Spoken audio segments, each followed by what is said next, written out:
Assalamualaikum warahmatullahi wabarakatuh. Perkenalkan, nama saya Beni Aulia Rahman dari NIM 243334.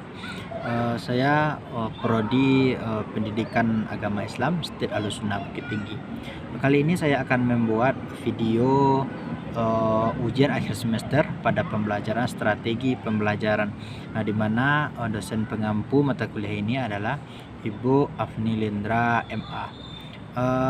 Judul poin-poin yang akan saya sampaikan pada kali ini adalah cara menghemat waktu dalam proses pembelajaran aktif. Nah, penghematan waktu dalam proses pembelajaran aktif tidak berarti kita mengajar terburu-buru atau mengorbankan kualitas belajar, melainkan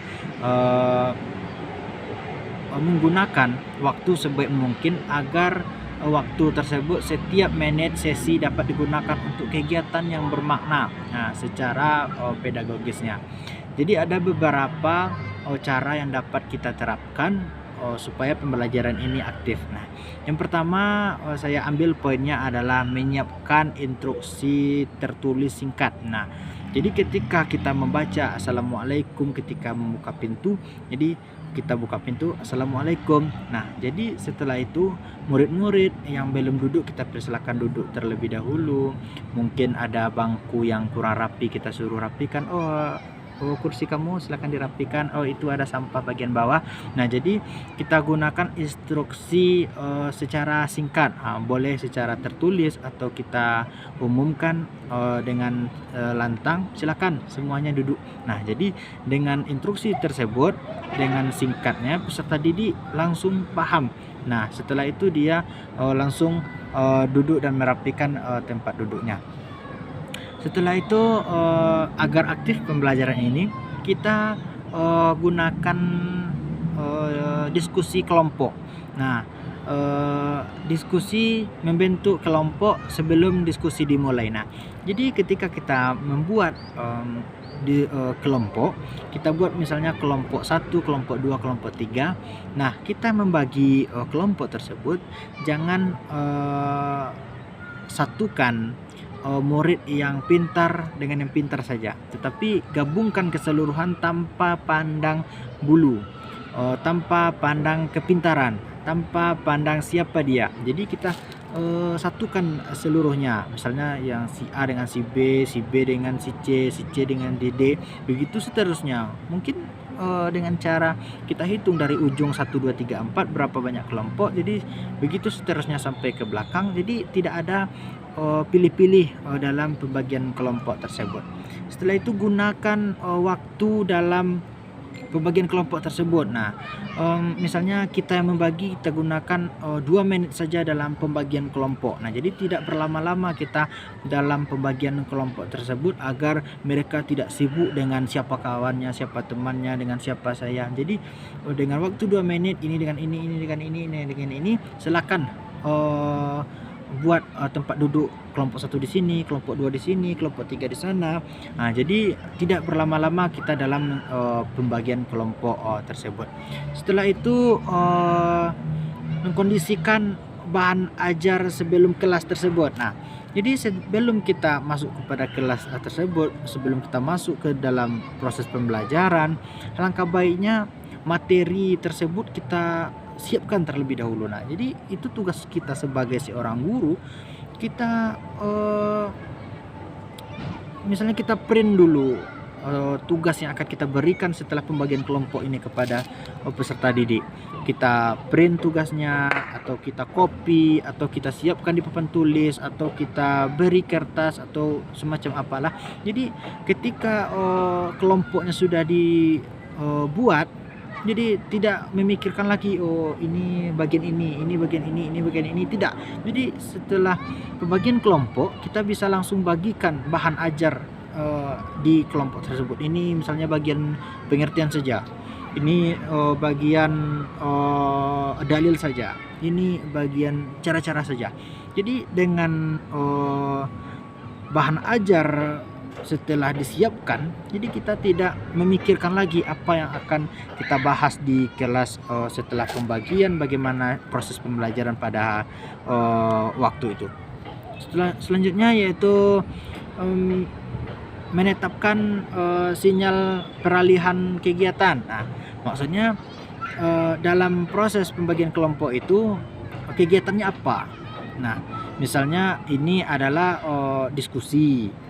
Setelah diskusi nanti adalah presentasi, atau dari kelompok satu dari pengertian bagikan bahan ajarnya kepada kelompok 2, pengertian di kelompok 2. Di kelompok 2 tadi apa? Misalnya ciri-ciri, berikan kepada kelompok 3. Jadi semua bahan ajar tadi tergilirkan dari kelompok 1, kelompok 2, kelompok 3 dan kelompok seterusnya. Jadi kita peralihan kegiatan tersebut.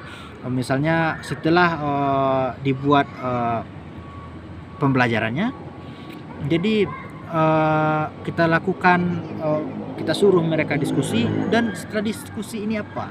Misalnya mereka presentasi. Nah, setelah presentasi, jadi kita mengulas kembali, ini tadi begini, ini tadi begini, ini tadi begini. Ya, jadi selesailah pembelajaran dari poin tersebut. Setelah itu mungkin kita menetapkan rotasi dari kelompok tersebut. Jadi kelompok 1 siapa yang akan menjadi moderatornya, siapa yang akan menjadi presenternya, dan siapa nanti yang akan membacakan hasil diskusinya tersebut. Nah, jadi kita bagi itu. Dengan pembagian demikian, nanti dia berpikir, oh saya bagian ini, saya kerjakan yang ini. Oh nanti saya bagian ini, saya kerjakan yang ini. Oh saya jadi ini, saya kerjakan yang ini. Jadi dengan adanya tugas masing-masing dari peserta didik, jadi mereka aktif. Nah, jadi mereka aktif dalam proses pembelajaran kita pada pertemuan tersebut. Setelah itu kita menentukan, menerapkan aturan, misalnya 2 menit pertama atau 5 menit pertamanya. Jadi 5 menit pertama ini siswa ngapain? Jadi 2 menit atau 5 menit pertama ini adalah waktu yang sangat kritis. Banyak peserta didik kita suruh untuk melakukan presentasi, atau bisa jadi itu hanyalah pengumuman untuk kita. Jadi kita gunakan waktu yang pendek ini untuk memberikan pengumuman terlebih dahulu. Misalnya yang seperti yang tadi, kelompok 1 adalah pengertian, kelompok 2 adalah ciri-ciri, kelompok 3 adalah dalil-dalil. Jadi kita gunakan waktu yang singkat itu untuk membuat mereka aktif terlebih dahulu, menentukan tugas mereka masing-masing pada pelajaran kelompok tersebut. Setelah itu adalah menyediakan template atau presentasi, bisa juga disebut laporan. Nah, jadi kita gunakan media apa yang akan kita gunakan untuk peserta didik itu belajar. Misalnya kita tampilkan di papan tulis, kita gunakan infokus, atau kita print modul-modul ajar atau yang digunakan untuk peserta didik tersebut untuk tampil ke depan. Misalnya bagaimana format judul, apa yang harus ada di dalam kelompok mereka, apa yang ada di slide pertama, apa yang harus ada, misalnya dari ciri-ciri seperti apa yang harus ada, dalilnya misalnya dalil hadis kah atau dalil Al-Quran kah. Nah, jadi kita beri penyediaan template presentasi untuk peserta didik tersebut. Nah, mungkin itu saja yang dapat saya sampaikan. Dengan adanya pembelajaran yang seperti ini, peserta didik ini akan merasa belajarnya itu menyenangkan. Dia belajar dengan bahagia. Dia belajar bahwa gurunya ini asik. Nah, jadi dengan asik guru cara kita mengajar, jadi peserta didik ini merasa, oh dengan ibu ini mantap nih belajarnya, dengan bapak ini enak nih belajarnya. Jadi kalau kita belajar yang seperti ini, peserta didik akan banyak belajar daripada berbicara dengan temannya, mengganggu temannya, menjahili temannya. Nah, jadi mungkin bisa jadi kita pakai ini untuk cara mengajar pemula bagi kita semuanya. Terima kasih. Mungkin itu saja yang dapat saya sampaikan. Mohon maaf ada kesalahan. Wabillahi taufiq wal hidayah. Assalamualaikum warahmatullahi wabarakatuh.